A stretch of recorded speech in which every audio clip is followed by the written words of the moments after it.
ইরানের সর্বোচ্চ নেতা মোজতবা খামেনি ক্ষমতায় এসেছেন এমন এক সময়ে যখন দেশটি মধ্যপ্রাচ্যের বড় সংঘাতের মুখে। তার বাবা আয়াতুল্লাহ আলী খামেনি একটি ইসরায়েলি হামলায় নিহত হওয়ার পর তাকে নতুন নেতা হিসেবে বেছে নিয়েছে ইরানের ধর্মীয় পরিষদ। কিভাবে ক্ষমতায় এলেন মোজতবা?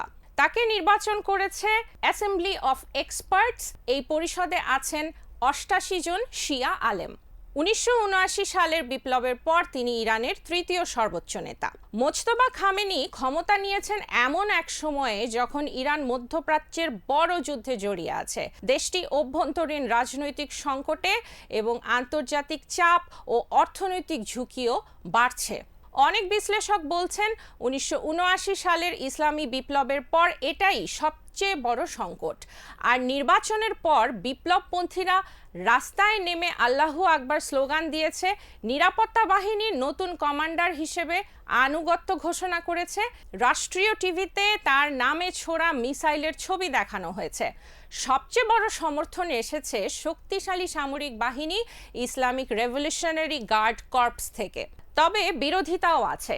আগে যারা তার বাবার বিরুদ্ধে আন্দোলন করেছিল তারা এখনো আবার স্লোগান দিয়েছে, ডেথ টু মোজতবা।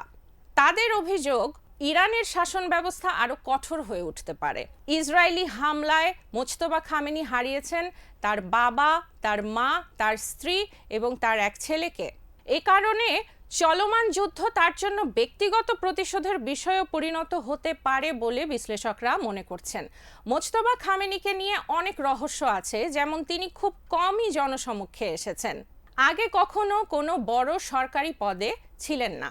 তার প্রকাশ্য বক্তৃতার রেকর্ড নেই বললেই চলে। অনেক ইরানি কখনো তার কণ্ঠও শোনেনি। বিশ্লেষকদের মতে তিনি তার বাবার মতোই অতি রক্ষণশীল বা হার্ড লাইনার। বিপ্লবী গার্ডদের সঙ্গে তার ঘনিষ্ঠ সম্পর্ক রয়েছে। মোজতবা খামেনির নেতৃত্ব নিয়ে উদ্বেগ প্রকাশ করেছে পশ্চিমা বিশ্ব। যুক্তরাষ্ট্রের প্রেসিডেন্ট ডোনাল্ড ট্রাম্প বলেছেন তিনি অগ্রহণযোগ্য এবং তিনি দীর্ঘদিন টিকবেন না। ইসরায়েলের প্রতিরক্ষা মন্ত্রীও তাকে সম্ভাব্য লক্ষ্যবস্তু বলে হুমকি দিয়েছেন। সংস্কারপন্থীদের মতে তার ক্ষমতায় আসা মানে ইরানের সংস্কারপন্থী রাজনীতি আরও দুর্বল হয়ে যাওয়া। ক্ষমতায় আরও শক্ত অবস্থান নিতে পারে কঠোরপন্থী গোষ্ঠী, যার মধ্যে আছে বর্তমান প্রেসিডেন্ট মাসুদ পেজেশকিয়ান, যিনি তুলনামূলকভাবে মধ্যপন্থী হিসেবে পরিচিত।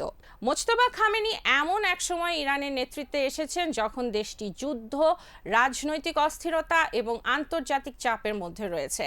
তার নেতৃত্ব ইরানকে আরো কঠোর পথে নিয়ে যাবে নাকি নতুন কোনো পরিবর্তন আনবে, সেটাই এখন দেখার বিষয়।